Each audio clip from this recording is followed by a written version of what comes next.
y pequeños. Gracias a fondos europeos también sobrevive buena parte de la investigación que se hace aquí en las islas. Solo en el sector público, en Canarias tenemos las 2 universidades y más de una decena de centros de investigación asociados, el ITER, el ITC, el Instituto de Astrofísica de Canarias. La lista es muy larga, todos ellos apuestan por el conocimiento para generar economía y desarrollo, pero siempre se chocan con la misma pared, la falta de dinero o de apoyo de la administración. Hoy vamos a escuchar a los investigadores, cómo hacen ciencia y viven de la ciencia. Ellos son Rafael Alonso Solís, director del Instituto de Tecnologías Biomédicas de la Universidad de La Laguna. Muy buenas tardes, Rafael. Buenas tardes. Nos acompaña también Carolina Mayol, investigadora Ramón y Cajal en arqueología. Buenas tardes. Leticia González, investigadora de la Universidad de Pisa en Italia. Buenas tardes. Y también muy interesante la participación esta tarde en este debate, Alejandro Mendoza, estudiante de Biología de la Universidad de La Laguna. Luego nos contarás con qué impresión te quedas, a ver si te animas, ¿no?, a implicarte en esto de la ciencia ya como profesión. Buenas tardes también, Alejandro. Esto del dinero, vamos a empezar con usted, Rafael, ¿viene de siempre? ¿Es una cuestión que se deriva, digamos, de la crisis? ¿Es una cuestión de falta de cultura por la ciencia, por la investigación? ¿Ustedes qué opinan? De todo es un poco. Evidentemente en España la inversión en ciencia ha estado siempre por debajo de la media europea y por supuesto de la estadounidense. La crisis lo ha acrecentado, pero lo ha acrecentado en términos francamente dramáticos. De todas maneras habría que añadir que si durante la crisis la inversión en ciencia, que es cuando más habría que hacerla, ha bajado rotundamente, en el caso de Canarias es posible que hace 20 años que la inversión en ciencia sea sencillamente ridícula. Insignificante. Sin embargo, si abrimos, digamos, este organigrama, lo estábamos comentando, son muchos los institutos asociados a las universidades, institutos que apuestan por la investigación en diferentes sectores. O sea, presencia de la ciencia hay realmente. Quizás faltaría una coordinación, un trabajo conjunto de todas estas instituciones para que el dinero, digamos, que pueda tener mayor repercusión luego en los proyectos. No creo que se trate de ninguna necesidad de más coordinación. La mayor parte de los centros en las universidades, laboratorios, grupos e institutos participan en competir por proyectos de investigación nacionales europeos y lo hacen bastante bien, lo hacen con bastante éxito. El problema es que las administraciones, en este caso la más cercana, que es la canaria, y la inmediata, que sería la nacional, apuestan muy poco por la ciencia. No es un tema de coordinación, pero volviendo a lo que decías al principio, claro que es de cultura, es de incultura científica de la mayor parte de los políticos responsables. Le echamos la culpa a los políticos, que parte también de culpa o de responsabilidad tiene las empresas privadas, aquí en España, por ejemplo, que son tan reacias a invertir como puede ser en Estados Unidos, que siempre vemos empresas vinculadas a la investigación desde que un proyecto es un embrión. Pero eso se cultiva con el tiempo. Es evidente que en zonas como Canarias o autonomías como esta no hay empresa privada dedicada a temas relacionados con una buena parte de la investigación científica. Y en el caso que me ocupa a mí, por ejemplo, de la biomédica. Por lo tanto, si las empresas canarias han estado apoyando, y también es verdad, por el beneficio a muy corto plazo, es evidente que no iban a invertir en cosas que solo se producen beneficios a muy largo plazo. En Estados Unidos hay una cultura tradicional, puesto que has comentado lo de Estados Unidos, que es invertir a largo plazo. Por eso se ha generado una estructura, un tejido científico que es sensible a la investigación científica y que tiene una interesante y productiva, sinérgica colaboración con la administración. En España ha sido escaso, en Canarias es prácticamente nulo, más allá de lo que se puede invertir en turismo o en ladrillo. Escuchamos a las investigadoras, ¿no? Me gustaría puntualizar una cosa aquí, que Rafael tiene toda la razón del mundo. Creo que en Estados Unidos, al haber invertido en ciencias de hace tanto tiempo, ahora está empezando a repercutir y lo están empezando a notar. Y de repente en España ha habido un boom de, no, ahora tenemos que hacer innovación, hay que sacar empresas biotecnológicas pequeñas porque sabemos que nos van a dar beneficio, porque lo estamos viendo en otros sitios. Pero claro, ¿cómo lo empiezas desde cero? ¿Cómo de repente tú pretendes que en 2 años equipararte a alguien o a un país que lleva invirtiendo en ciencia porque ha visto el potencial que tiene desde hace 30? Entonces ahora dices, bueno, pues ahora el gobierno de Canarias quiere invertir, pero tiene que sacar contratos que tengan una parte de esa innovación, que sabemos que yo te voy a contratar, tú vas a investigar, pero vas a tener una traducción, por así decirlo, a una empresa y a un beneficio. ¿Cómo se pretende hacer una cosa así de repente? Es una de las cosas que yo veo que tienes ahí dices, bueno, tú quieres ahora esto, pero ¿por qué no has invertido antes? porque ahora ves que se puede sacar beneficio, pero ¿dónde estabas antes cuando te estábamos diciendo y hay gente que te está diciendo que eso podía ser así? Bueno, nunca es tarde, estamos a tiempo de empezar a hacer las cosas bien. ¿Se puede para un investigador español, en este caso, ustedes por motivos de la vida han terminado trabajando en Canarias, para un investigador joven, ¿se puede trabajar, se puede vivir de la ciencia aquí en España o uno tiene que ya mirar más allá de nuestras fronteras? En mi caso he tenido que mirar más allá. He estado intentándolo y tengo proyectos pedidos aquí a nivel nacional y demás.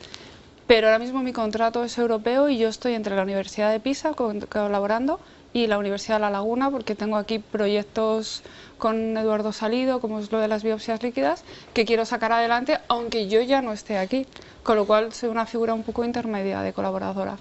Carolina, en tu caso, por ejemplo, has conseguido una de las becas con mayor prestigio a nivel nacional, son las becas Ramón y Cajal. ¿Eso te da estabilidad para trabajar, para vivir de la ciencia? Bueno, estabilidad yo creo que no existe hoy en día en casi ninguna profesión y cada vez menos, porque estamos moviéndonos en un mundo que tiende hacia la cultura del beneficio y el capital. Y si tenemos que encajar a la ciencia dentro de ese cajón desastre, lo llevamos muy mal, porque la ciencia va a contracorriente del todo. Yo creo que si Darwin tuviera que vivir hoy en día sería pescador, no sería científico, porque necesitas tiempo para reflexionar, necesitas calma, necesitas otro modelo de vida. Pero aquí voy a poner el punto positivo, el punto optimista. Yo creo que estamos en un mundo en el que lo que prima es la explosión demográfica, 80 millones de humanos más al año, hay un potencial humano muy grande. Y todos somos científicos, todos los niños desde que son pequeños son científicos y no dejamos de serlo. Entonces, ¿qué pasa? Que es el dilema absoluto, es la profesión que todos queremos tener, es la mejor profesión del mundo y es muy difícil, es una profesión muy difícil por lo que tú dices, es inestable. Es más inestable, económicamente hablando, la profesión de un artista que la de un científico. Un artista no tiene que ser la referencia que nos persuada o nos disuada de estudiar ciencia. Vamos a preguntarle a Alejandro, que tiene precisamente, bueno, lo ha comentado, tengo una inquietud por dedicarme a la ciencia, por hacerme investigador. ¿Vocación la tienes? Cuando preguntas, ¿qué posibilidades hay? ¿Cuáles son las dudas que te asaltan sobre tu futuro? Posibilidades hay mil, o sea, realmente trabajo hay, o sea, y más en el área de genética. Canarias es increíble en ese sentido por el hecho de que el ser isla produce un montón de efectos a nivel genético, como es el efecto fundador, ¿no? Y con eso sí se hace investigación de calidad. Y viendo un poco la investigación que se hace en España en términos generales, es investigación de calidad. Es poca, pero es investigación de calidad. Y bueno, motivado sí, ganas sí, pero hay veces que te topas con paredes, y paredes bastante gruesas. En ese sentido, digamos que sí cogeo de ahí, ¿no? Entonces... Rafael, bueno, esa es la realidad de muchos proyectos que se han forjado aquí en Canarias, por ejemplo, el proyecto a través del Civicán, ¿no? que se ha dedicado 4 millones de euros de la Unión Europea destinados a la formación, al fomento de la ciencia aquí en Canarias, a divulgar. Llega un momento en el que ese dinero se acaba, consiguen un montón de resultados y luego... ¿Ahora qué? Ahora anden solos, ¿no? Ahora hay que el niño empiece a caminar solo, todo el mundo se olvida de cogerlo, de ayudarlo. Bueno, evidentemente inversiones como las que la Comunidad Europea ha podido hacer en proyectos como ese tenían una finalidad. La finalidad era capacitar o elevar el nivel de las comunidades o de las regiones que lo podrían utilizar.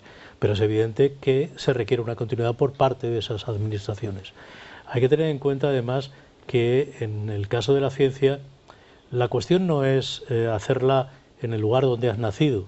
La comunidad científica es universal, por tanto tenemos que movernos, tenemos que viajar, tenemos que aprender en otros lugares y algunos investigadores acabarán haciendo ciencia en el lugar en que han nacido y otros no donde han nacido, como ocurre en el caso de Leticia o de Carolina o mío. Eso es igual. La cuestión es que para la sociedad en la que se hace la investigación, en la que se hace la ciencia, más allá de la estabilidad profesional de los que investigan, para la comunidad, la sociedad en la que se hace, es crucial que se haga ciencia, porque eso beneficia a la sociedad entera en la que lo estás haciendo. ¿Cómo es el día a día, digamos, en un proyecto, ¿no? Porque no sabemos, escuchamos a investigadores que tienen que compaginar su tiempo con las clases, por ejemplo. Antes Carolina comentabas, es que nos hace falta tiempo para reflexionar, pues, digamos, es un ritmo de trabajo mucho más lento, mucho más sosegado, más reflexivo. Con la situación como está ahora, ¿ustedes pueden hacerlo? ¿O en la exigencia que tienen en cuanto a publicaciones, a resultados, a tiempos, a plazos, precariza mucho la profesión? Bueno, yo ahí diría, yo lo dividí, esto es complejo porque ahí hay varias partes. Ahí está, primero, poner sobre la mesa que esto es un problema internacional, mundial. La ciencia está en crisis por esto de las publicaciones. Se nos está midiendo por publicación, tenemos que generar, es lo mismo que venía diciendo antes. Eso es un problema que nos quita tiempo y que nos hace diverger del camino auténtico que debemos llegar. Entonces, eso es un hándicap. Por otro lado está la carga docente, que también es un problema internacional, no es un problema de las universidades españolas. Las cargas universitarias de un assistant professor en Estados Unidos son incluso a veces peores que las que tenemos aquí. Entonces, compaginarlo es cierto que es muy difícil. Entonces tenemos muchos retos, tenemos que compaginar la docencia con la investigación. En el caso de estar en España tenemos que compaginar, poder llevar una investigación de impacto y de nivel internacional en un contexto en el que todavía no nos hemos internacionalizado.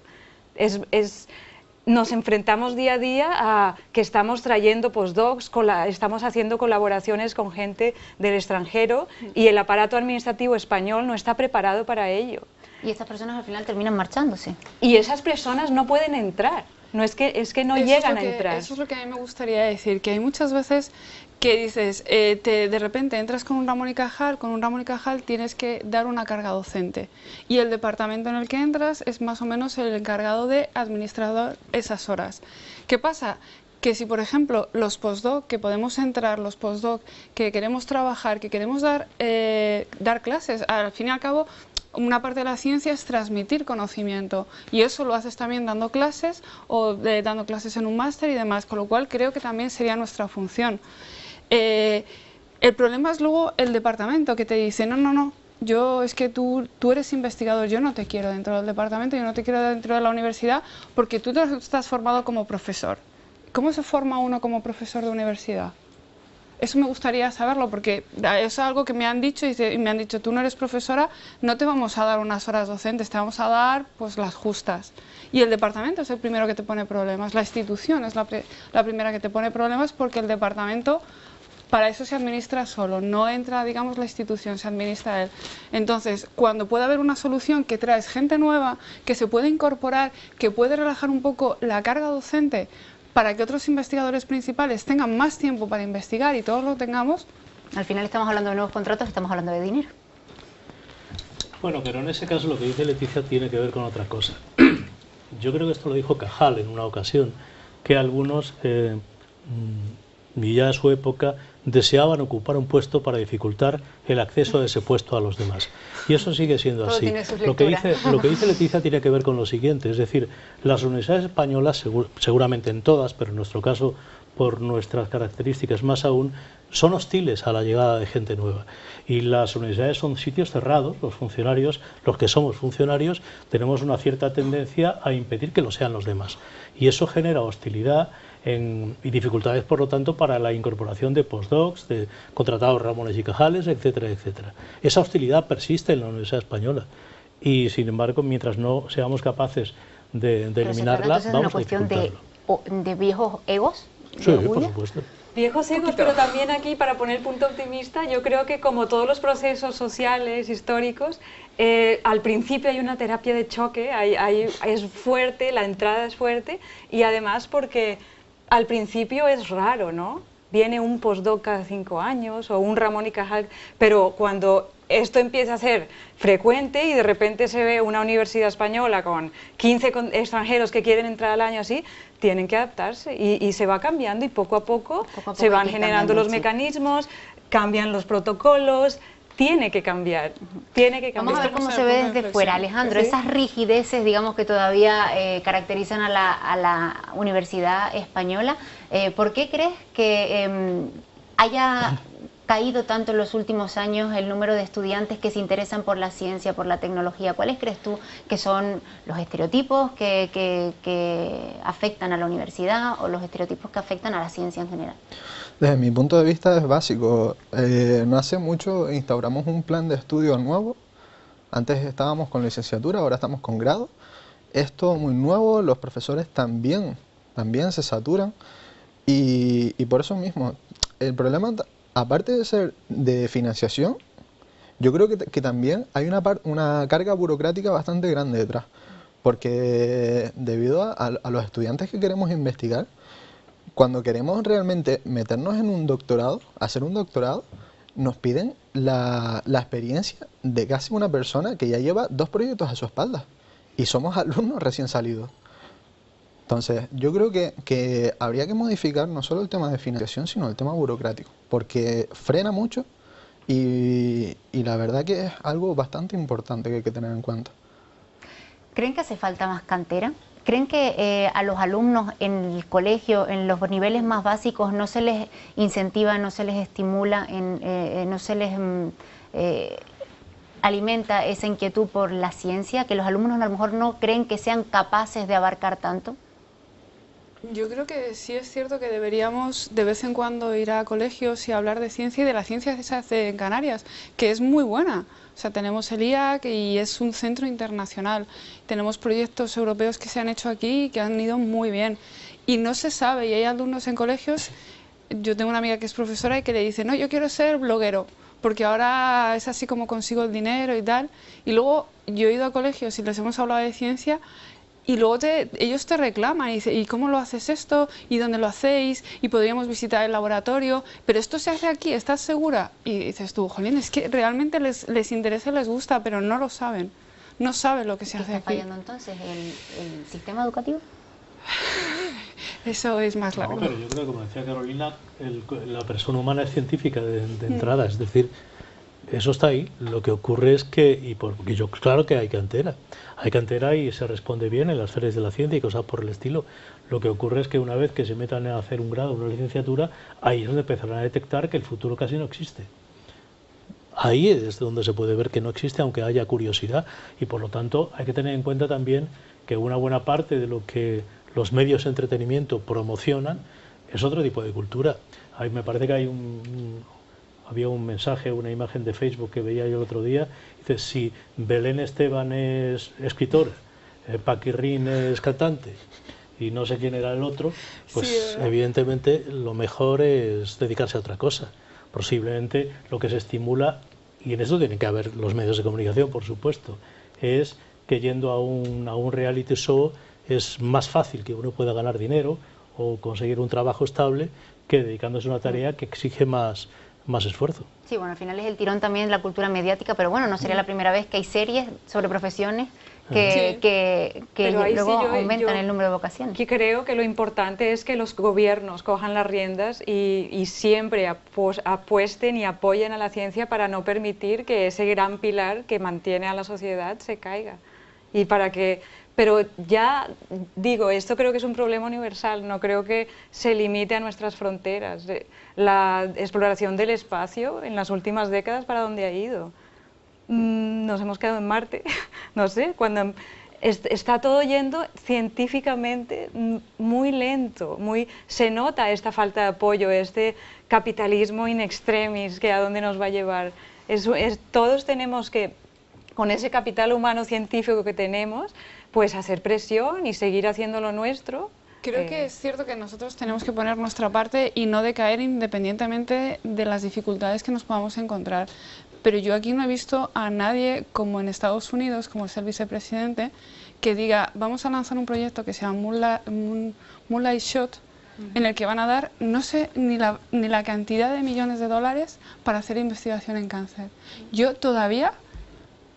O sea, me encantaría ver a alguien del gobierno que diga, vamos a aumentar la investigación, no ya en cáncer, sino la investigación en esto, porque consideramos que es importante, que tenemos que invertir. Otro proyecto que tienen en Estados Unidos, que tampoco sé la cantidad de dinero que pueden haber metido, es el proyecto Cerebro, para determinar, hacer el mapa del cerebro y determinar enfermedades neuronales.